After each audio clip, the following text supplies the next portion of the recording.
تلاوت کی ہوئی آیت سورہ کہف 16واں پارہ آیت نمبر 102 ہے۔ یہ سورہ کہف کا بالکل آخری رکوع ہے۔ اس رکوع میں کل 9 آیتیں ہیں۔ سورہ کہف کے آخر میں جو مضمون ہے بہت ہی مختصر لیکن انتہائی جامع۔ اس میں 3 باتیں بطور خاص کہی گئی ہیں۔ کچھ لوگ تو وہ ہیں کہ جو دنیا میں کچھ لوگوں کو نفع بخش سمجھ کر ان کے پیچھے چلتے رہے، حالانکہ وہ خسارے میں رہے۔ کچھ لوگ وہ ہیں جو رب کی ملاقات کا یقین نہیں تھا، جب ملاقات کا وقت آیا تو تیاری نہ کرنے کی وجہ سے ناکام رہے، اور کچھ شرک خفی میں مبتلا رہے۔ جو عمل خالص ہو اللہ کے لیے وہ عمل مقبول ہوتا ہے، اخلاص نہ ہونے کی بنیاد پر رد کر دیے گئے۔ آخری رکوع میں یہ 3 باتیں خاص طور سے آ رہی ہیں۔ سورہ کہف کے فضائل شروع میں آ چکے ہیں اور آخر میں بھی آ چکے ہیں۔ یہ آخری 10 آیتیں اگر کوئی شخص یاد کر لیتا ہے اور پڑھتا رہتا ہے تو دجال کے فتنوں سے محفوظ رہے گا۔ یہی بشارت ہے شروع کی آیتوں کے لیے بھی۔ سورہ کہف کی شروع کی 10 آیتیں یا آخر کی 10 آیتیں، ان کو یاد کر کے پڑھنے والا دجال کے فتنوں سے محفوظ رہے گا۔ اگر کوئی ان آیتوں کو پڑھ لیتا ہے تو اس کے لیے ایک نور ہوگا، روشنی، جو اس کے سر سے پاؤں سے لے کر سر اور پاؤں کے درمیان میں اس کو منور رکھے گا۔ اور اگر یہ سورہ کہف پوری پڑھ لیتا ہے تو اس کے لیے زمین سے آسمان تک نور ہوگا۔ اور اگر پوری سورہ کہف جمعے کے دن پڑھتا ہے تو اس جمعے سے لے کے اگلے جمعے تک اس کے حق میں نور ہی نور ہوگا۔ اس کی وجہ یہ ہے کہ اللہ نے سورہ کہف میں مختلف زاویے سے توحید کو پیش کیا ہے اور شرک کی جڑوں کو کاٹ کے پھینک دیا ہے۔ روایتوں کے الفاظ چاہیے تو ابن کثیر دیکھیں، مظہری دیکھیں، حدیث کا متن موجود ہے۔ شروع کی آیت میں جو مضمون ہے افحسب الذین کفروا ان یتخذوا عبادی من دونی اولیاء، کیا پس گمان کیا ہے ان لوگوں نے جنہوں نے کفر کیا، ان یتخذوا کہ وہ بنا لیں، عبادی میرے بندوں میں سے، من دونی میرے علاوہ، اولیاء دوست، کارساز۔ عبادی سے مراد کون ہے؟ میرے بندوں میں سے دوست بنا لیں، مجھ کو چھوڑ دیں، کام بن جائے گا۔ جیسے یہودی حضرت عزیر علیہ السلام کو اللہ کا بیٹا مان کر ان کی پرستش کر رہے ہیں، حضرت عیسیٰ علیہ السلام کو عیسائی خدا کا بیٹا مان کر آج تک قوم کو گمراہ کر رہے ہیں کہ تمہاری سزائیں تمہاری گناہوں کے وجہ سے سب ان کو صلیب پر چڑھا دیا گیا، سب کا حصہ معاف۔ تو حضرت عیسیٰ کی پرستش اور حضرت عزیر کی پرستش قرآن میں اللہ نے خود پیچھے ذکر کیا ہے۔ قیامت میں اللہ پوچھیں گے اَأَنْتَ قُلْتَ لِلنَّاسِ اتَّخِذُونِي وَأُمِّيَ إِلَٰهَيْنِ مِن دُونِ اللَّهِ، اے عیسیٰ کیا آپ نے لوگوں سے کہا تھا ایسا؟ یہ قرآن میں درج ہے۔ کیوں درج ہے؟ تاکہ یہ بندے اس آیت کو پڑھ کر رب کریم کے اس تنبیہ سے چوکر نہ ہو جائیں کہ کوئی بندہ اس قابل نہیں ہو سکتا ہے کہ وہ معبود میں شریک ہو جائے۔ اَأَنْتَ قُلْتَ کیا آپ نے کہا تھا للناس لوگوں سے اتخذونی و امی الہین کہ تم مجھ کو اور میری ماں کو دو معبود قرار دو لو اللہ کو چھوڑ کے؟ حضرت عیسیٰ کا جواب بھی موجود ہے، وہ کہیں گے یا اللہ اگر میں نے کہا ہوتا تو آپ کو معلوم ہوتا، اگر میں نے کہا ہوتا، یہ نہیں کہا میں نے نہیں کہا، اگر میں نے کہا ہوتا تو آپ کو معلوم ہوتا، مجھ کو مناسب نہیں کہ میں ایسی بات کہوں۔ تو عبادی سے مراد اللہ کے مقرب بندے ہیں، یقیناً وہ اپنی ذات میں مقرب ہیں اللہ کے، لیکن ان کو آپ معبود بنا لیں اور اللہ کو چھوڑ دیں، ایسا گمان کرنے والے غلط خیال کر رہے ہیں۔ ایک تفسیر میں عبادی سے مراد مقرب بندے لیا ہے۔ افحسب الذین کفروا، کیا پس گمان کیا ہے ان لوگوں نے جنہوں نے کفر کیا، ان یتخذوا کہ وہ بنا لیں، اختیار کر لیں، عبادی میرے بندوں کو، من دونی مجھ کو چھوڑ کر، اولیاء ولیون کی جمع ہے دوست، اولیاء جمع ہے ولیون کی دوست، ولی کہتے ہیں دوست کو بھی، ولی کہتے ہیں سرپرست کو بھی، ولی کہتے ہیں حمایتی کو بھی، ولی کہتے ہیں مددگار کو بھی، تو مجھ کو چھوڑ کر میرے بندوں کو دوست بنا لے، یہ کس کا گمان ہے؟ کافروں کا۔ ایک قول کے مطابق عبادی سے مراد فرشتے ہیں، وہ بھی اللہ کے بندے ہیں، چنانچہ بہت سی قومیں فرشتوں کی پوجا کرتی ہیں، ان کی تردید یہاں پر مقصود ہے۔ اور اگر عبادی کو عام معنی دیے جائیں یعنی مملوک، میرے بندے یعنی میرے مملوک، تو جن جن کی پرستش ہوتی ہے وہ سب اس کا مصداق بن جائیں گے۔ میری مخلوق کو اپنا دوست بنا لیں اور مجھ کو چھوڑ دیں اور ان کو نفع ہو جائے، جن کا یہ گمان ہے، یہ گمان باطل ہے۔ اب بعض لوگ کس کس مخلوق کی پوجا کرتے ہیں؟ دنیا تو خداؤں سے بھر گئی ہے، ہاں جس کو دیکھا کہ اس سے نفع ہے وہاں ہاتھ جوڑ دیا، جس کو دیکھا کہ اس سے خطرہ ہے وہاں ہاتھ جوڑ دیا، سانپ کا زہر دیکھا اور گائے کا دودھ اس کی شفا دیکھا، اس کے سامنے ہاتھ جوڑ لیا۔ نفع اور ضرر دو چیزیں بنیاد بنا کر خدا مان لیا، یہ سب عبادی کا ترجمہ ہے۔ اگر عبادی کے معنی میری مخلوق لیا جائے تو یہ بت میری مخلوق، یہ گائے میری مخلوق، یہ سورج میری مخلوق، یہ زمین میری مخلوق، یہ چاند تارے میری مخلوق، زمین اور آسمان کی ہر شے میری مملوک ہے، میری مخلوق ہے، یہ سب میرے بندوں میں سے۔ اگر ان میں سے کسی کی پرستش کر کے کوئی سمجھتا ہے کہ وہ خدا کو چھوڑ کے ان سے کام چلا لے گا تو ان کا یہ گمان باطل ہے۔ اس جملے میں جو خبر ہے وہ پوشیدہ ہے، کیا گمان ہے ان کافروں کا کہ وہ بنا لیں میرے بندوں میں سے، میرے مملوک میں سے مجھ کو چھوڑ کر دوست اور کام بن جائے۔ ایسے تمام انسانوں کے لیے اللہ نے کیا انتظام کیا ہے؟ دسترخوان،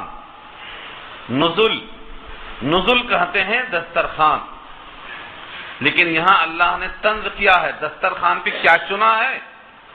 روٹی چاول نہیں، جہنم کی آگ، یہ طنز ہے۔ انا اعتدنا جہنم للکافرین نزلا، بے شک ہم نے تیار کیا ہے، اعتدنا تیار کیا ہے ہم نے، جہنم کو، للکافرین کافروں کے لیے، نزلا بطور ضیافت، بطور مہمانی۔ نزل کہتے ہیں مہمانوں کے لیے جو دسترخوان چنا جاتا ہے، چنانچہ عربی میں مہمان کو نزیل بھی کہتے ہیں، نزیل اترنے والا، نزل ان کے لیے چنا جانے والا دسترخوان، اور منزل جہاں ان کو اتارا جائے، جس گھر میں اتارا جائے وہ منزل، جو کھانا پیش کیا جائے وہ نزل، جن کے لیے پیش کیا جائے وہ نزیل۔ چنانچہ اللہ نے جہاں تذکرہ کیا ہے ایمان والے بندوں کے دسترخوان کا، وہاں فرمایا ہے نزلا من غفور الرحیم۔ حامیم السجدہ کی آیت میں فرمایا نزلا من غفور الرحیم، یہ دسترخوان غفور الرحیم کا ہے، وہ کس کے لیے ہے؟ مومنوں کے لیے۔ اور یہ دسترخوان کس کے لیے؟ کافروں کے لیے۔ مومنوں کے دسترخوان پر وہ نعمتیں ہیں کہ آنکھ نے دیکھا نہیں اور کان نے سنا نہیں اور دل میں خیال نہیں گزرا، اور کافروں کے دسترخوان پہ کیا رکھا ہے؟ تو جہنم رکھا ہے۔ یہ طنز ہے کہ تم نے مجھ کو چھوڑ کر میرے بندوں کو معبود قرار دے لیا تھا، تم ان سے ہی کھانا ضیافت تسلیم کر لو، ان سے ہی تعلق۔ تو جن لوگوں نے مجھ کو چھوڑ کر، میری معبودیت کو چھوڑ کر، میرے مملوک کو اور میرے بندوں کو اور میرے پیدا کیے ہوئے چیزوں کو اپنا مختار کل سمجھ کر کے ان کی بندگی میں لگ گیا، ان کے واسطے دسترخوان تیار ہے لیکن جہنم کی شکل میں۔ اب اس کے بعد یہ جو لوگ بندوں کو معبود کا مقام دیتے ہیں، ان میں سے کون لوگ ہیں جن کے اعمال خسارے میں اور گھاٹے میں جا رہے ہیں؟ محنت تو کر رہے ہیں، ہر شخص محنت کر رہا۔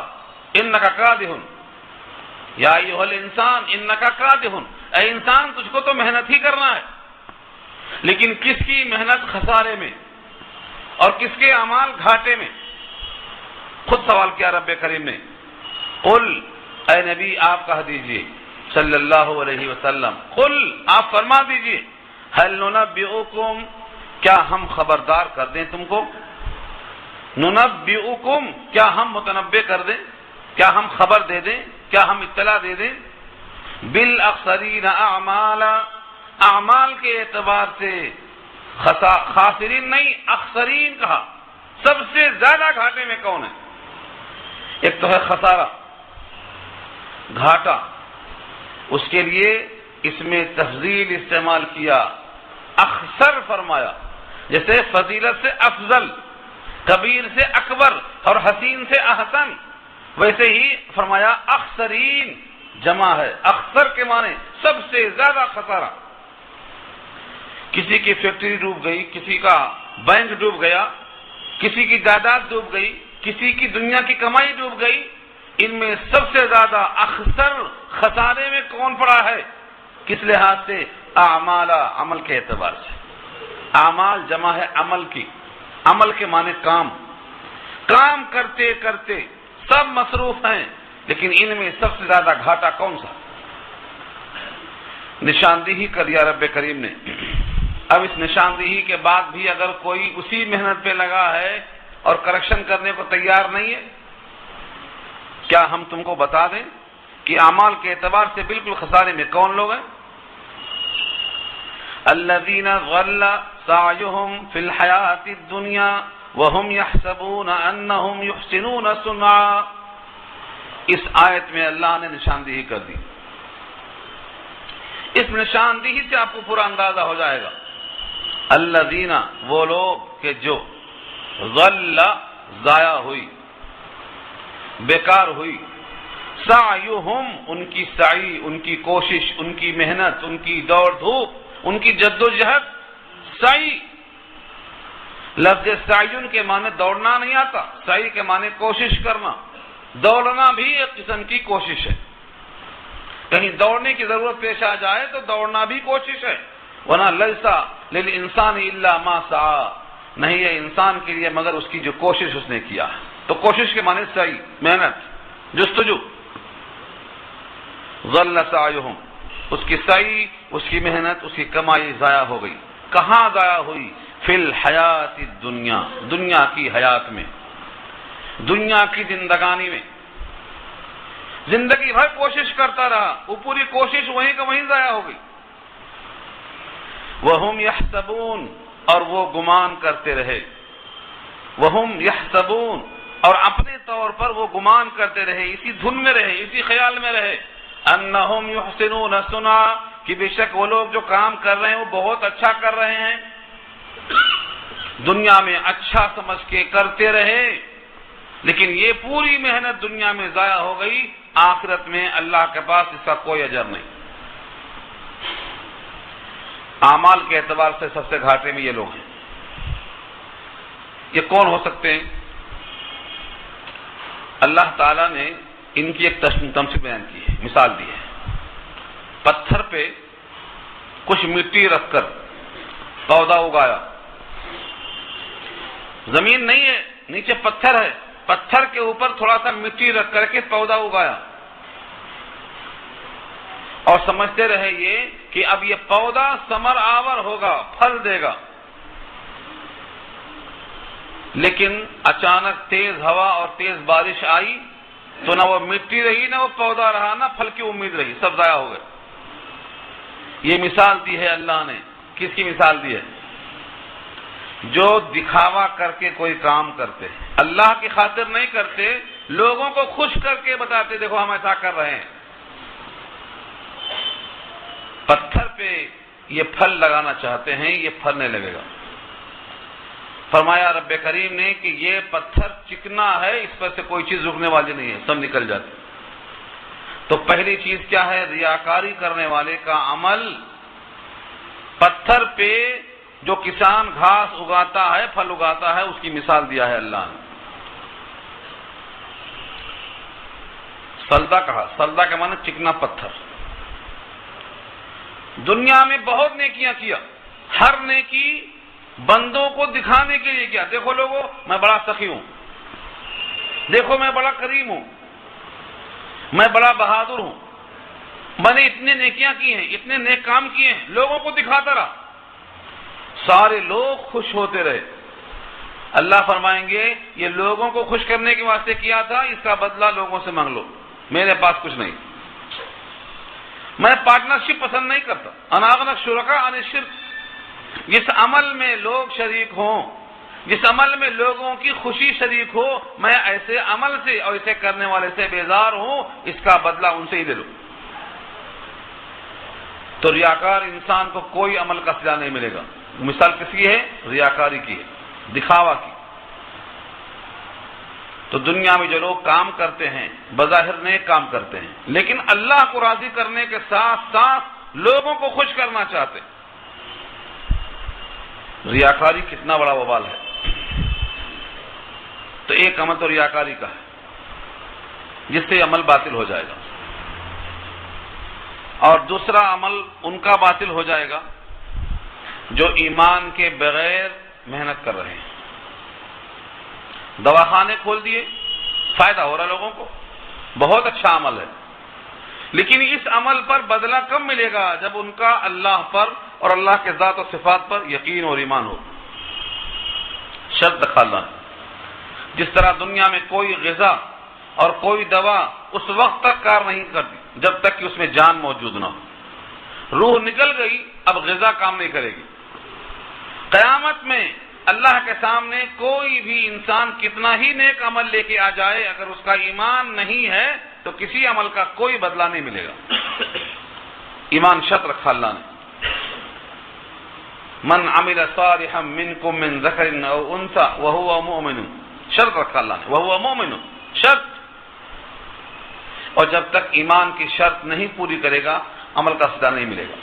تو لوگ کتنے لوگ ہیں اس وقت دنیا میں جو دن رات کوشش کر رہے ہیں لیکن ان کا ایمان غلط، اور ایمان کے نہ ہونے کی وجہ سے کسی عمل کا بدلہ آخرت میں نہیں ملے گا. عمل تو کر رہے ہیں لیکن وہ عمل ضائع ہو جائے گا، باطل ہو جائے گا. تو نمبر 1 ریاکاری سے عمل پاک ہونا چاہیے. نمبر 2 جو بھی نیک عمل ہو اس کے ساتھ ایمان ضرور ہونا چاہیے. 2 شرطیں ہو گئی. اور تیسری شرط یہ ہے کہ جو عمل صالح ہو وہ نبی کے طریقے کے مطابق ہو، سنت کے مطابق ہو. اگر من چاہا طریقہ ہے تو من چاہا طریقہ عمل صالح نہیں بن سکتا. رب کریم نے سارے نبیوں کو نمونہ بنا کر بھیجا تھا اپنے اپنے زمانے میں، اور سید الانبیاء کو محبوب بنا کر بھیجا آخری زمانے میں، اور یوں فرمایا کہ یہ میرے محبوب ہیں. جو چاہتا ہو کہ میں اس کو چاہوں وہ میرے محبوب کی طرح نقل کر کے آ جائے. معیار، محبوبیت کا معیار محبوب کے مماثل ہو جاؤ. ان کنتم تحبون اللہ فاتبعونی. اگر تم چاہتے ہو، اگر تم اللہ کو چاہتے ہو فاتبعونی، تو میری اتباع کرو. نتیجہ یحببکم اللہ، تم کو اللہ محبوب بنا لے گا. تو 3 شرطیں ہو گئی. اخلاص ہو، ایمان ہو اور وہ عمل مطابق سنت کے ہو. یہ 3 شرطیں رکھا. اور چوتھی شرط کہ یہ تینوں چیزوں کے بعد جو آپ کو حاصل ہوا ہے اجر، ایمان، عمل صالح، یہ راستے میں کہیں ضائع نہ ہونے پائے، مرنے کے دن تک ساتھ رہنا. یعنی کوئی ایسا عمل نہ ہو جائے کہ یہ پورے عمل باطل ہو جائیں، جس کو بولتے ہیں حبط عمل. کوئی ایسا عمل، مثلا کبھی شرک آ گیا، شرک آتے ہی عمل باطل ہو جاتا ہے. فرمایا نبی صلی اللہ علیہ وسلم نے تم پر مجھے اندیشہ ہے شرک خفی کا، اور وہ تمہارے اندر ایسا آتا ہے، ہوا فیکم، تمہارے درمیان کیسا آتا ہے؟ دبیب النمل، جس طرح چمٹی چلتی ہے، چمٹی محسوس نہیں ہوتا، ایسے تمہارے اندر شرک آتا تمہیں محسوس نہیں ہوتا. شرک سے بچنا ہے. تو یہ 4 چیزیں بتایا.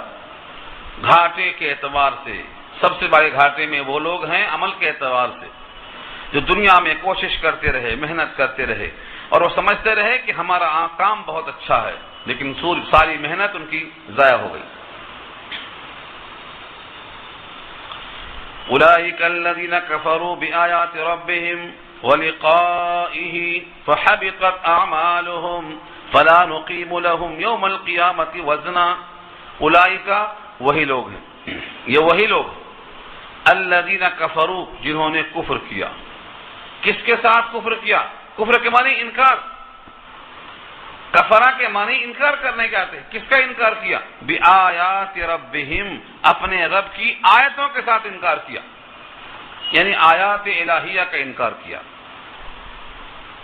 ولقائہ، اور اللہ سے ملاقات کا انکار کیا. فحبطت اعمالہم، تو ان کے اعمال حبط ہو گئے، اکارت ہو گئے. فلا نقیم لہم، ہم قائم نہیں کریں گے، لہم ان کے لیے، یوم القیامت، قیامت کے دن، وزنن، وزن کرنے کی ترازو. قیامت میں ان کے واسطے وزن کرنے کی ترازو ہم قائم نہیں کریں گے. اب اس میں 3 لفظ ہیں. نمبر 1، اپنے رب کی آیتوں کا انکار. کیسے ہوتا ہے انکار؟ انکار 2 قسم کا ہوتا. ایک انکار اعتقاد سے ہوتا اور ایک انکار عمل سے ہوتا ہے. انکار اعتقادی یہ ہے کہ آپ حلال کو حرام جان لیں، مان لیں، حرام کو حلال مان لیں، حلال کو حرام مان لیں. یہ اعتقاد ہے، اعتقاد. اور شرح عقائد جو مشہور کتاب ہے اس کا اصول یہ ہے، استحلال المعصیت کفر، کسی گناہ کو حلال سمجھ لینا یہ کفر ہے. اور دوسرا انکار ہے عمل کا. ہم مانتے ہیں کہ نماز فرض ہے لیکن پڑھنا نہیں ہو رہا. ہم جانتے ہیں کہ زکوٰۃ فرض ہے مگر نکلتی نہیں. ہم جانتے ہیں کہ غیبت حرام ہے مگر چھوڑتی نہیں. ہم جانتے ہیں کہ شراب حرام ہے، عادت پڑ گئی ہے. ہم جانتے ہیں کہ ہر وہ چیز جس میں نشہ ہو، چاہے اس کی مقدار کم ہو یا زیادہ ہو، وہ مکروہ تحریمی ہے مگر چھوڑنے کی ہمت نہیں ہوتی. تو عمل پڑ گئی، عادت چھوٹ نہیں رہا. یہ بھی انکار ہے. یہ انکار عملی کہلاتا ہے، وہ انکار اعتقادی کہلاتا ہے. تو جو اپنے رب کی آیتوں کا انکار کرتے ہیں، پہلا انکار جو اعتقاد سے ہو یہ کفر ہے، اور جو انکار عمل سے ہو یہ فسق ہے. فاسق کی دھلائی ہوگی اور کافر کے لیے کوئی معافی نہیں. دوسرا لفظ ہے وَلِقَائِهِ، اللہ سے ملاقات. مومن کے دل میں اللہ سے ملنے کا اشتیاق ہوتا ہے. مومن جانتا ہے کہ میرا ایک رب ہے جس نے مجھے پیدا کیا ہے، کائنات کے ہر حسن کو بنایا ہے. میں اپنے رب سے ملاقات کروں گا، یہ دل میں اشتیاق ہوتا ہے، اور اس کے لیے اللہ سے دعا بھی کرتا ہے. دھن ہوتی ہے، اللہ سے ملاقات کا ایک جذبہ ہوتا ہے. برخلاف اس کے جو دوسرے لوگ ہیں، ان کے دل میں اللہ سے ملاقات کا جذبہ ہی نہیں، اللہ سے ملنے کا تصور ہی نہیں. اس خیال میں کبھی وہ رہتے ہی نہیں ہے کہ مجھے اللہ سے ملنا بھی ہے. حدیث میں اللہ کے رسول نے واضح فرمایا کہ جو اللہ سے ملنا چاہتا ہے اللہ بھی اس بندے سے ملنا چاہتے ہیں. سوچ لو. اور جو بندہ اللہ سے ملنا نہیں چاہتا، ناگوار محسوس کرتا ہے ملنے میں، اللہ بھی اس بندے سے ملنے میں ناگواری محسوس کرتے ہیں. کتاب الایمان کی روایت ہے، یہ بار بار پڑھنا، من احب لقاء اللہ احب اللہ لقاءہ ومن کرہ لقاء اللہ کرہ اللہ لقاءہ. جو اللہ سے ملنے کو محبوب رکھتا ہے اللہ اس بندے سے ملنے کو محبوب رکھتے ہیں، اور جو بندہ اللہ سے ملنے کو ناگوار سمجھتا ہے اللہ بھی اس بندے سے ملنے کو ناگوار سمجھتے ہیں. تو ایک تو ہے اللہ سے ملاقات، ولقائہ، اللہ سے ملاقات کی امید رکھنا. اور سچ یہی ہے، جنت کی ہر نعمت سے زیادہ عظیم نعمت اللہ کا دیدار ہے.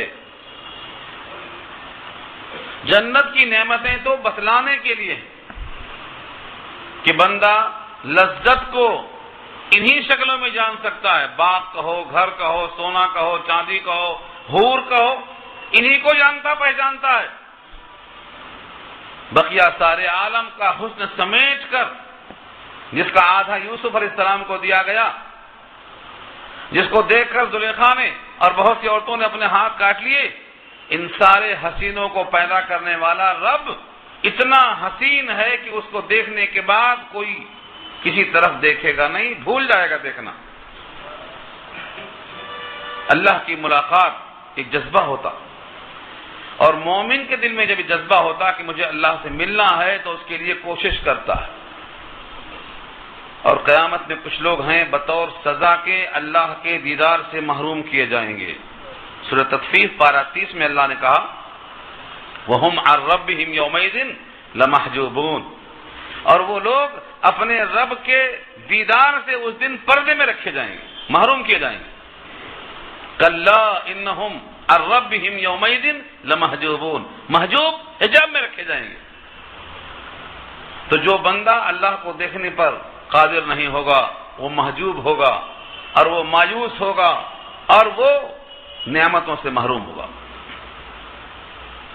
تو یہاں مومن کو چاہیے کہ اللہ سے ملاقات کا یقین کرے. جس کو اللہ سے ملاقات کا یقین نہیں اور آیتوں کا بجائے انکار کرنے کے اس کے اندر مصر ہے، وہ اڑا ہوا ہے، تو دو جرم ہوا، ایک آیتوں کا انکار اور ایک رب سے ملاقات کا انکار.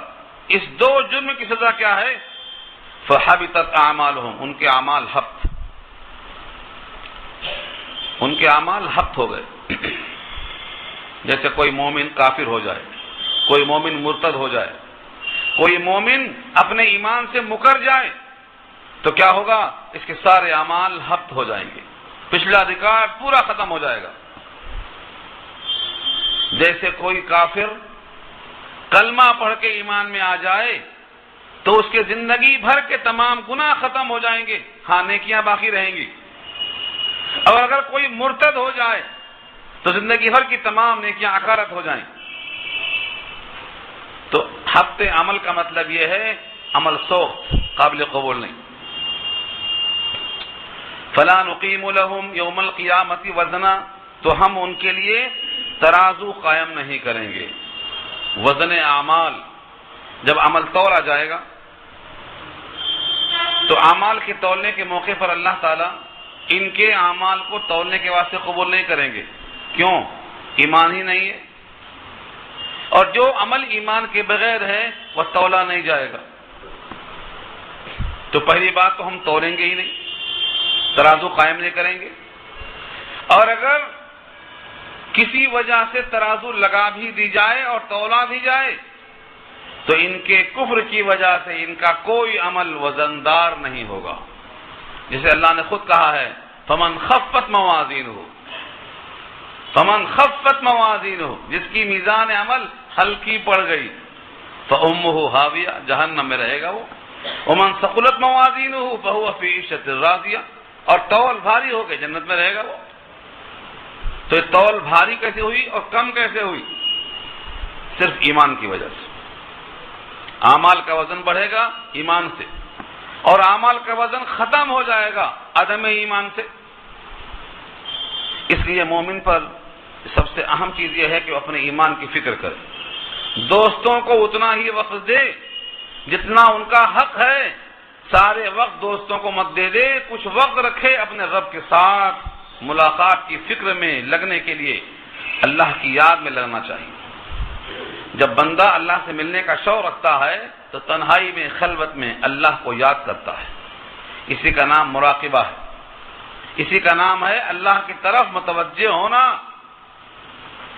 دل کے آئینے میں ہے تصویر یاد، جب ذرا گردن جھکائی دیکھ لی، کس کی تصویر ہے آپ کے دل میں؟ تصویر آتے ہم سمجھتے ہیں ان کی تصویر نہیں، کائنات کے پیدا کرنے والا، سب کو حسن دینے والا وہ ذات ہے، وہ مالک ہے، اس کی تصویر دل میں آنا چاہیے۔ کیسے آئے گی؟ ہمارا وجود کس نے بنایا؟ سوچنا۔ حقیر قطرے کو حسین کس نے بنایا؟ سوچنا۔ ہم ضعیف اور کمزور تھے، بغیر مانگے ناک کان دل دے کے بھیجا، کون ہے؟ سوچنا۔ اس خلوت میں اس چیز کا سوچنا، یہ مراقبہ کہلاتا ہے۔ تو ملاقات کا یقین پیدا ہو، ملاقات کا شوق پیدا ہو۔ ذکر میرا مجھ سے بہتر ہے کہ اس محفل میں ہے، میں اس زمین پہ ہوں اور میری یاد اللہ کی محفل میں ہے، کیونکہ وعدہ ہے جب تم زمین پر مجھے یاد کرو گے تو میں عرش پر تجھے یاد کروں گا۔ اللہ مجھے عرش پہ یاد کریں۔ فاذکرونی اذکرکم کا یہی مطلب ہے، تم میری یاد کرو میں تمہاری یاد کروں گا۔ اب جتنے لوگ یہاں بیٹھ کر اللہ کو یاد کرتے ہیں، ان سب کی یاد اللہ عرش بری پہ کر رہے ہیں، کتنا بڑا اعزاز ہے۔ وعدہ خلافی تو اللہ کے یہاں ہے ہی نہیں۔ فاذکرونی اذکرکم، تم میرا چرچا کرتے ہو میں تمہارا کرتا ہوں، تم چل کے آتے ہو میں دوڑ کے آتا ہوں، تم ایک ہاتھ چلتے ہو میں 2 بار چلتا ہوں۔ یہ اللہ کا وعدہ ہے۔ اللہ کی طرف سے محبت میں کمی نہیں ہے، ہم اپنے مالک کے پہچاننے میں غلطی کر رہے ہیں۔ تو اس آیت کا پیغام یہ ہے کہ جنہوں نے کفر کیا اللہ کی آیتوں کے ساتھ اور ملاقات کا انکار کیا، ان کے اعمال حبط ہو گئے، ہم ان کے واسطے ترازو قیامت میں قائم نہیں کریں گے۔ لوگ کہیں گے تو ظلم ہے، ہمارے نیک عمل تو نہ جائیں تو ظلم ہے۔ اس کا جواب دیا، ذالک جزاؤہم جہنم بما کفروا واتخذوا آیاتی ورسلی ہزوا۔ ان کا یہ جو جزا ہے، ان کا یہ بدلہ جو جہنم کی شکل میں ہے، کیوں ہے؟ بما کفروا، پہلی وجہ بما میں جو با ہے یہ با عوضیہ نہیں ہے، سببیہ ہے، ریزن بیان کرتا ہے۔ بما کفروا، ان کے کفر کی وجہ سے ان کے اس عمل کی جزا جہنم ہے۔ ذالک جزاؤہم جہنم، یہ ان کی جزا جہنم ہے، بما کفروا، ان کے اس کفر کی وجہ سے۔ اور ایک وجہ کیا ہے؟ واتخذوا آیاتی ورسلی ہزوا، اور انہوں نے بنایا ہے مذاق 2 چیزوں کا، میری آیتوں کا، میرے رسولوں کا۔ رسولوں کا مذاق یہ ہے کہ ان کے عمل کو اپنانے کے بجائے اس کو ہلکا سمجھا جائے۔ آیتوں کا مذاق یہ ہے کہ ان کو سنجیدگی سے ماننے کے بجائے ان کو زندگی سے خرچ کر دیا جائے۔ تو آیتوں کا مذاق، رسولوں کا مذاق اور ان آیتوں کا انکار، یہ 3 اسباب ہیں ان کی بدلے میں جہنم جو آئی ہے۔ یہ کس کا انجام ہے؟ جو اللہ کی آیتوں کا انکار کرتے ہیں۔ اس کے برخلاف جو اللہ کی آیتوں کو مانتے ہیں، اللہ کی آیتوں پر غور و فکر کرتے ہیں، عمل صالح میں اخلاص کا اور سنت کا اور خدا کے حکم کا اہتمام کرتے ہیں، ان کے لیے کیا رکھا ہے؟ ان الذين امنوا وعملوا الصالحات كانت لهم جنات الفردوس نزلا، بے شک جو لوگ ایمان لائے اور جنہوں نے عمل صالح کیا۔ عمل صالح کی 3 شرطیں نہیں بھولنا۔ نمبر 1 وہ اللہ کا حکم ہو، نمبر 2 رسول اللہ کے طریقے کے مطابق ہو، نمبر 3 وہ عمل اللہ کے لیے خالص ہو، اس میں کسی اور کو دکھاوا کرنا اور خوش کرنا مقصود نہ ہو، اور چوتھی شرط یہ ہے کہ وہ اسی اخلاص کے ساتھ مرتے دن تک باقی رہے، کسی بھی وجہ سے وہ باطل نہ ہونے پائے۔ 4 شرطیں۔ بے شک جو لوگ ایمان لائے اور عمل صالح کیا، کانت لہم، ہے ان کے لیے، جنات، جنت کی جمع ہے، جنات، باغات، الفردوس، یہ جنت کی ایک قسم ہے۔ حدیث میں آتا ہے، کیا جنت ایک دو ہیں؟ جنت ایک دو نہیں ہے۔ ایک خاتون کا بچہ بڑا بچہ ہے، لیکن ماں کے سامنے بچہ بڑا ہے، چھوٹا رہتا ہے۔ بچہ کتنا بھی بڑا ہو جائے تو ماں کے سامنے بچہ ہی رہتا ہے۔ حارثہ کی والدہ آتی ہیں، زید ابن حارثہ۔ زید ابن حارثہ شہید ہو گئے تو آ کے ان کی والدہ کہتی ہیں، اے اللہ کے نبی، آپ مجھے بتائیں کہ میرا بیٹا کہاں ہے؟ اگر وہ جنت میں ہے تب تو مجھے قرار آئے گا، اور اگر وہ جہنم میں ہے تو میں اتنا روؤں گی کہ آپ دیکھیں گے مجھے۔ فرمایا نبی صلی اللہ علیہ وسلم نے، بھولی بھالی، کیا جنت ایک ہی ہے؟ جنت تو بہت ہیں، تیرا بیٹا جنت الفردوس میں ہے۔ جنت بہت ہے، جنت منزلوں کے نام 6666 آیتیں قرآن میں ہیں، اتنے درجے تو کم سے کم ہیں، کیونکہ حدیث میں آتا ہے حافظ قرآن سے کہا جائے گا پڑھتا جا اور چڑھتا جا، جہاں تیری آیتیں ختم تیرا گھر آ گیا، اور گھر کو اتنا پہچانتا ہے تو کہ اپنے دنیا کے گھر کو بھی اتنا نہیں جانتا تھا۔ عرفہا لہم، بتایا، معلوم ہے میرا گھر کون سا، طے کر دیا رب کریم نے۔ تو عرفہا لہم جو آیا سورہ محمد میں، وہ گھر ہی کو پہچان کروایا ہے۔ تو جنت بہت، سب سے عمدہ جنت جنت الفردوس ہے۔ جنت الفردوس عرش اعظم کے بالکل نیچے ہے، اور وہیں سے جنت کی 4 نہریں نکلی ہیں، 4 نہریں جن کا ذکر سورہ محمد میں آ چکا ہے، دودھ کی نہر، شراب کی نہر، شہد کی نہر اور پانی کی نہر، یہ سب نہروں کا ذکر کیا اللہ نے۔ تو جب اللہ سے مانگو تو کم کیوں مانگتے ہو؟ جنت الفردوس مانگو، جنت الفردوس مانگنا چاہیے، لیکن کچھ نہ کچھ اس کے لیے کرنا بھی چاہیے۔ کچھ بھی نہیں کریں گے لیکن چاہیں گے جنت الفردوس، کچھ نہ کچھ کرنا چاہیے۔ صحابہ کی شان یہ ہے کہ انہوں نے ہر سوال جواب واضح کر دیا، سوال جواب واضح کر دیا۔ حضرت انس کا واقعہ بھولنا نہیں چاہیے، جب حضور سے انہوں نے کہا کہ میں یہاں بھی خادم ہوں، وہاں بھی خادم رہنا چاہتا ہوں، تو فرمایا کہ ایسا اگر ہے تو میرا تعاون کرو سجدوں کی کثرت سے، کیونکہ میں سجدہ کثرت سے کرتا ہوں، اور میرے ساتھ تمہیں رہنا ہے تو تم کو بھی یہی کام کرنا ہے۔ تو سجدہ کثرت سے کرنے کی وجہ سے یہ مقام ملے گا، جو تواضع کرے گا بلند ہوگا، سجدے میں تواضع ہے۔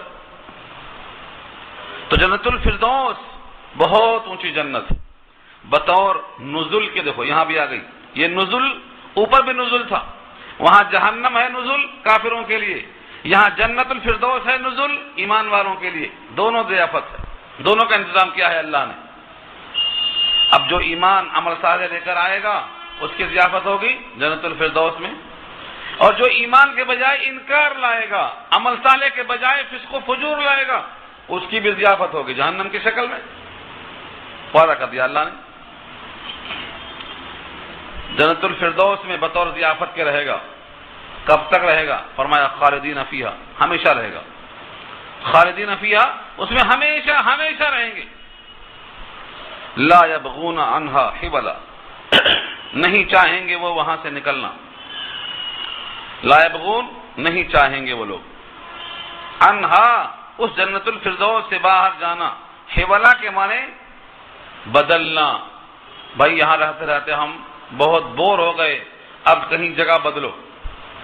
انسان کی ایک فطرت ہے، رہتے رہتے اکتا گئے، اسی 100 سال میں کتنا اکتاتے، کہاں کہاں جاتے، کشمیر جاتے، اوٹی جاتے، میسور جاتے، نہ جانے کہاں کہاں پھرتے۔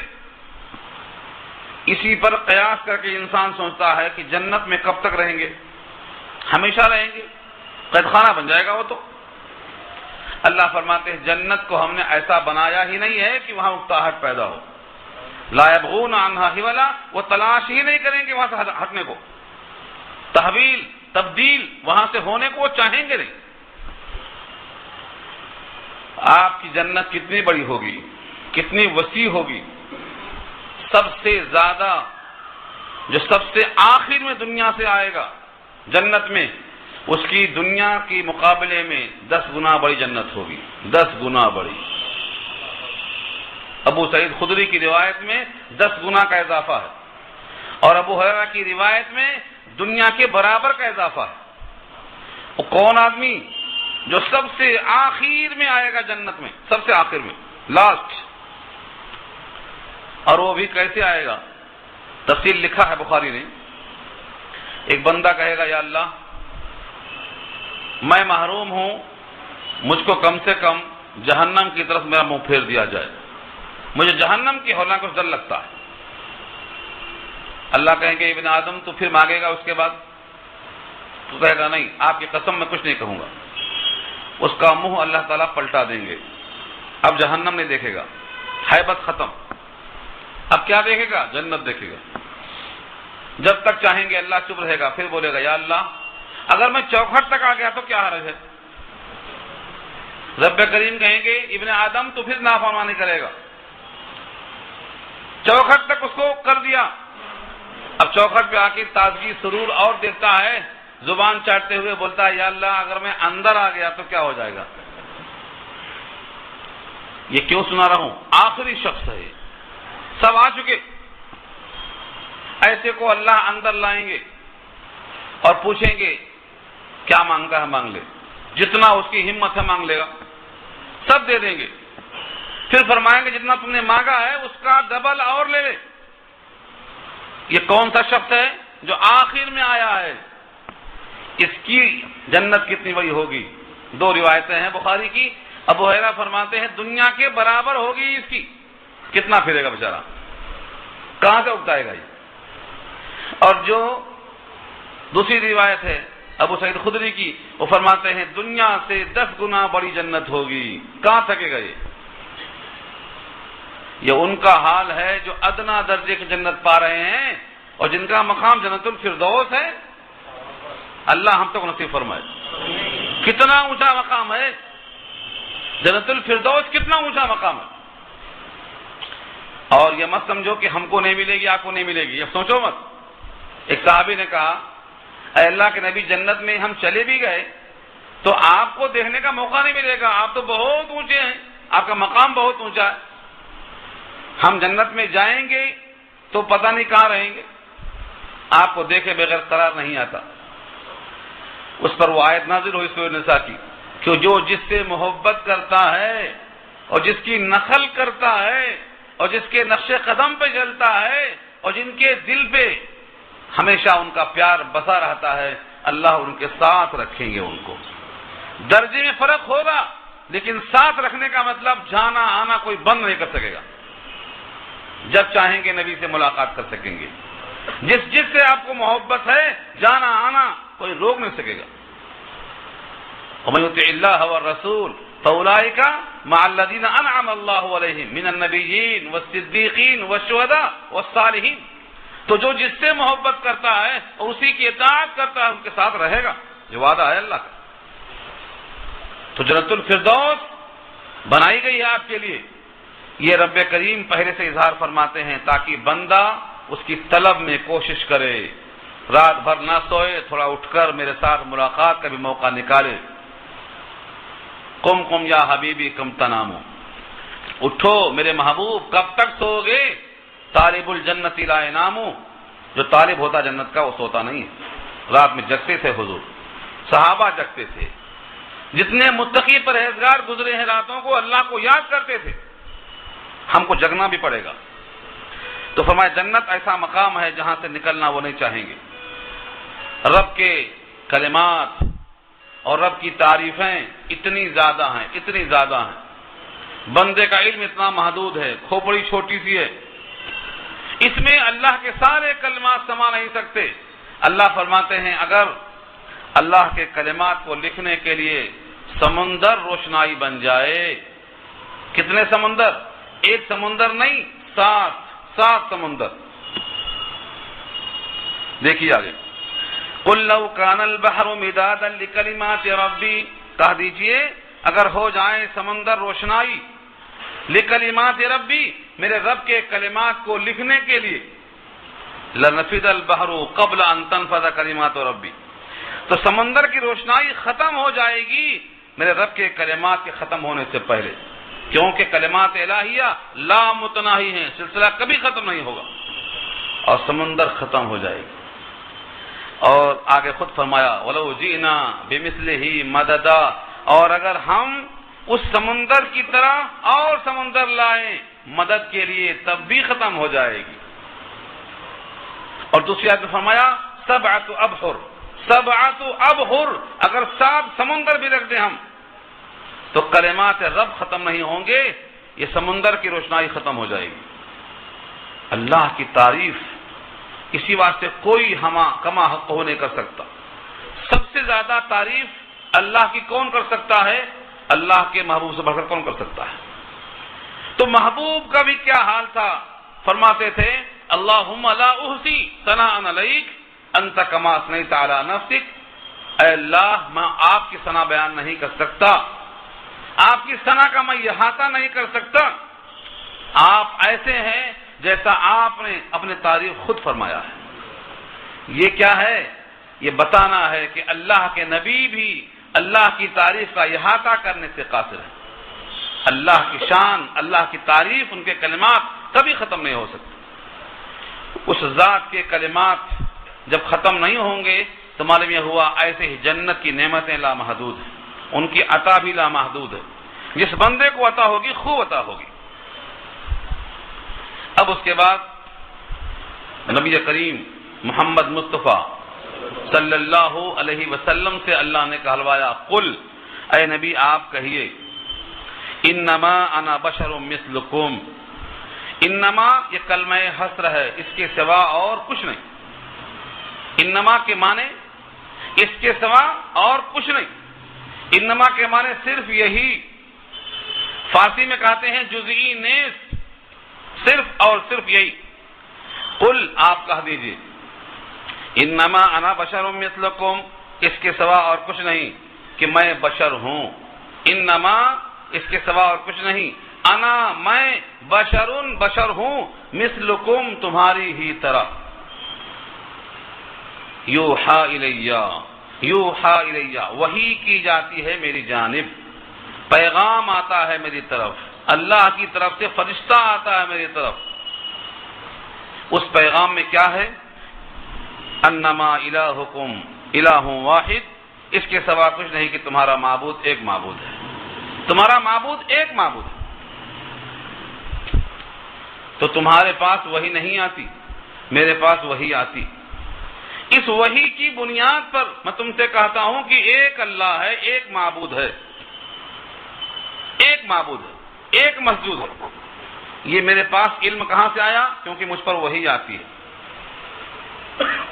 آج کائنات میں کتنے لوگ ہیں جو بشریت پر جھگڑ رہے ہیں، بے شین رے، بشر کے معنی کھال کے آتے ہیں، چمڑا، بشر کہتے ہیں چمڑے کو، اور بشر کہتے ہیں جس پر چمڑا ہو، اسی سے مباشرت بھی ہے۔ بشر کے معنی جلد کے آتے ہیں، کھال کے آتے ہیں۔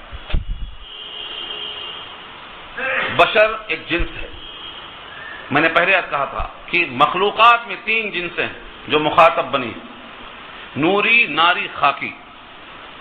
نوری فرشتے ہیں جن کو اللہ نے شہوت نہیں دیا، وہ احکامات کے مکلف ہیں، وہ نافرمانی پر قادر نہیں ہیں۔ اور ناری جنات ہیں جن کو اللہ تعالیٰ نے آگ سے پیدا کیا۔ نہ نوری نہ ناری، ان دونوں میں کوئی پیغمبر اور رسول نہیں بھیجا اللہ نے۔ اور تیسری مخلوق ہے خاکی، جن کو بشر کہا جاتا ہے، ہر نبی خاکی ہی میں آیا۔ اور اللہ نے فرمایا کہ اگر زمین پر فرشتے ہوتے، یعنی فرشتوں کا قیام ہوتا تو ہم ان کی رہنمائی کے لیے فرشتوں کو بھیجتے۔ چونکہ زمین پر رہنے والے خاکی ہیں، لہذا ان کے لیے نمونہ حیات بتانے کے لیے ہم نے خاکی کا استعمال کیا۔ قرآن کریم کی اس آیت کی تمثیل میں بے شمار آیتیں ہیں، پیچھے سورہ یونس پارہ 11 میں آیت نمبر 2 میں بات آ چکی ہے، اکان للناس عجبا ان اوحینا الی رجل منہم، وہاں رجل کہا اللہ نے، رجل کی جمع رجال آتی جس کو مرد کہا گیا۔ تو بشریت کا انکار کرنا قرآن کریم کی آیتوں کا انکار ہے۔ البتہ جب ہم سوچتے ہیں کہ بشر ہماری طرح ہوتا ہے تو دماغ یقین نہیں کرتا۔ بشر تو وہ ہیں، بشریت کو ہم نے سمجھا ہی نہیں اصل میں۔ بشر کا مقام فرشتوں سے اونچا رکھا ہے اللہ نے، مگر شرط یہی ہے کہ وہ بشر اللہ کے حکم کا پابند ہو۔ یہی وجہ ہے کہ بظاہر دیکھنے میں نبی کریم صلی اللہ علیہ وسلم ماں کے پیٹ سے پیدا ہوئے، باپ کے توسط سے پیدا ہوئے، آپ کی شادی ہوئی، آپ کی اولاد ہوئی، آپ کے جسم میں خون تھا، آپ کے دانت تھے، جیسے انسان کے جسم میں ہر چیز ہوتی ہے، ہر چیز موجود تھی، لیکن اللہ کے ساتھ آپ کو جو وابستگی تھی، آپ کے لعاب دہن میں خوشبو تھی، آپ کا لعاب کسی بھی موقع پر تھوکا ہے آپ نے تو زمین پر نہیں رکھا، کسی نے کسی کی ہتھیلی پر رکھا، کیونکہ اس سے خوشبو آتی تھی، لوگ اس کو جسم پہ ملتے تھے۔ آپ کے ناک سے ریٹ نکلتی تو زمین پر نہیں گرتی، کیونکہ اس میں خوشبو آتی تھی، پسینہ نکلتا تو اس میں خوشبو آتی تھی، لعاب دہن لگایا تو شفا بنتا تھا، آپ نے ہاتھ پھیر دیا تو کسی کا پاؤں ٹوٹا ہے تو ٹھیک ہو جاتا۔ اتنی معجزات ہیں سر سے پاؤں تک، یہ وابستگی ہے۔ تو ہر بشر ہماری طرح نہیں ہوتا، وہاں تو صدق ہے، یہاں کذب ہے، وہاں اللہ کو سجدہ تھا، یہاں سجدہ غیر اللہ کو ہو رہا ہے، وہاں ہر منشا اللہ کی منشا دیکھ کر قدم اٹھایا جاتا تھا، یہاں تو منمانی چل رہی۔ تو بشر میں فرق ہوتا ہے، ہر بشر ایسا نہیں ہوتا۔ قرآن کریم کی آیت پیچھے آ چکی ہے سورہ بنی اسرائیل پارہ 15 میں کہ بہت سے لوگ اس بات سے ایمان نہیں لاتے ہیں کہ وہ کہتے ہیں کہ ایک رسول ہماری ہی طرح انسان ہے، بھلا ہم اس کو نبی کیسے تسلیم کر لیں؟ وما منع الناس ان يؤمنوا اذ جاءهم الهدى الا ان قالوا ابعث الله بشرا رسولا، کیا اللہ نے بشر کو بھیجا رسول بنا کر؟ قرآن کریم کی اتنی آیتیں ہیں، ان ساری آیتوں کو جمع کیا جائے تو ایک مکمل کتاب بنتی ہے نور و بشر کے نام سے۔ اس لیے یہاں واضح کیا اللہ نے کہ اس کے سوا اور کچھ نہیں، کہ میں تمہاری طرح بشر ہوں، وہی آتی ہے میری طرف، اور وہی کا پیغام خلاصہ اس کا یہ ہے کہ اللہ تمہارا ایک ہے، تمہارا معبود ایک معبود ہے۔ اب جو شخص چاہتا ہے اپنے اس رب سے ملاقات، اس پر لازم ہے کہ اس کے ساتھ کسی اور ذات کو شریک نہ کرے۔ فمن کان یرجو لقاء ربہ، پر جو شخص چاہتا ہے اس سے ملاقات کرنا، اپنے رب سے ملاقات جو چاہتا ہے، ملاقات رب سے کرنے کی تمنا دل میں ہے تو دو شرطیں ہیں۔ فَلْيَعْمَلْ عَمَلًا صَالِحًا، چاہیے کہ وہ عمل صالح کرے۔ عمل صالح کی تشریح پیچھے آ چکی ہے۔ عمل صالح کرے اور کیا نہ کرے؟ وَلَا يُشْرِكْ بِعِبَادَةِ رَبِّهِ أَحَدًا، اور کسی کو شریک نہ کرے اپنے رب کے ساتھ عبادت میں۔ عبادت کے معنی تذلل، عاجزی، کسی کے سامنے سجدہ نہیں، کسی کے سامنے تذلل اور عاجزی نہیں۔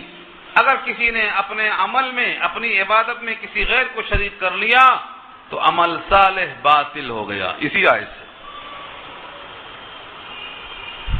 اس آیت پر نصیحتیں لکھی ہیں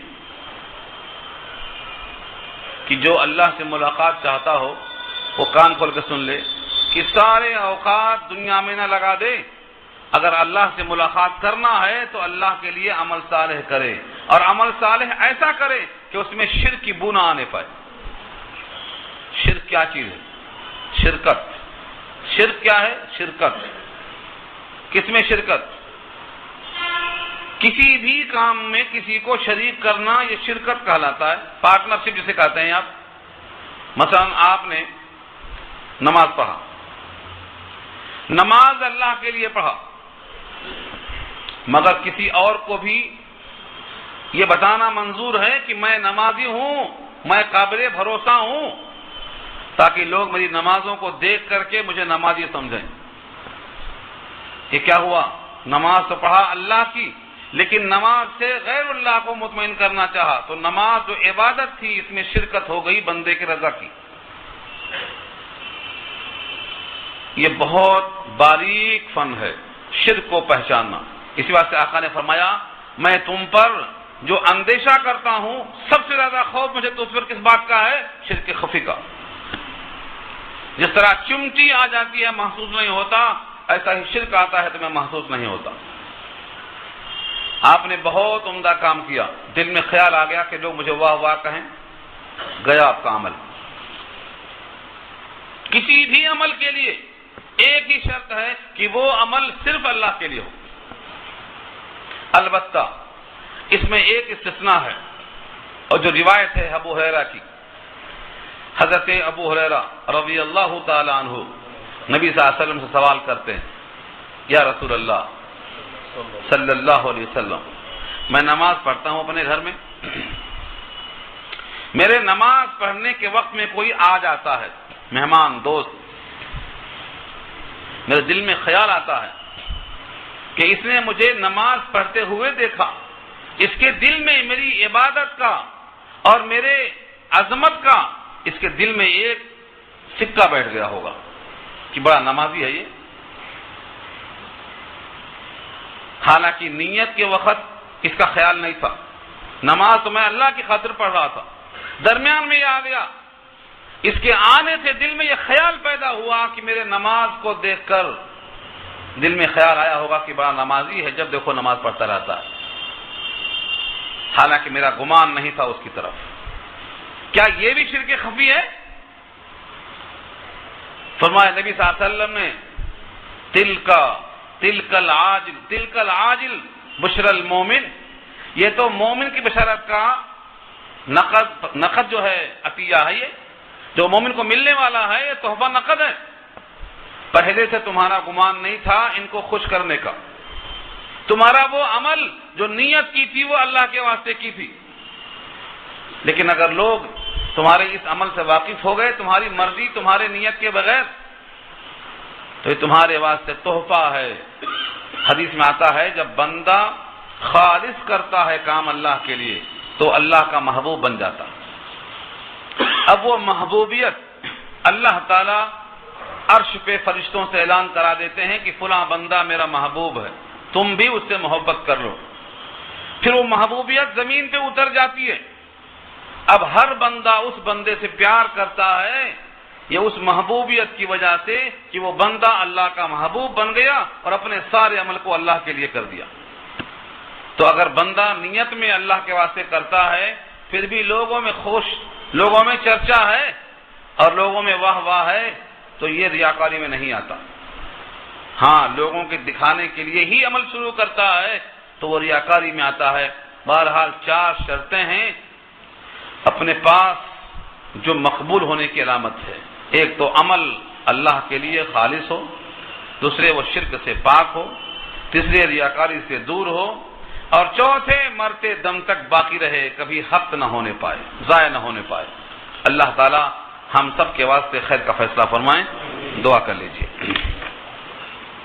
الحمدللہ رب العالمین، والصلاۃ والسلام علی سید المرسلین، یا حی یا قیوم برحمتک نستغیث، یا رب لک الحمد کما ينبغي بجلال وجهك العظیم، اللهم لا احصی ثناء علیک انت کما اثنیت علی نفسک، اللهم لا مانع لما اعطیت ولا معطی لما منعت ولا ينفع ذا الجد منك الجد، اللهم انا نسألك علما نافعا ورزقا واسعا وشفاء من كل داء، اللهم مغفرتك اوسع من ذنوبنا ورحمتك ارجى عندنا من اعمالنا، اللهم لا خير الا خيرك ولا طير الا طيرك ولا اله الا انت، اللهم انا نسألك من خير ما سألك منه نبيك محمد صلى الله عليه وسلم، ونعوذ بك من شر ما استعاذك منه نبيك محمد صلى الله عليه وسلم، انت المستعان وعليك البلاغ ولا حول ولا قوة الا بالله، وصلى الله تعالى على خير خلقه سيدنا مولانا محمد وآله واصحابه اجمعين برحمتك يا ارحم الراحمين۔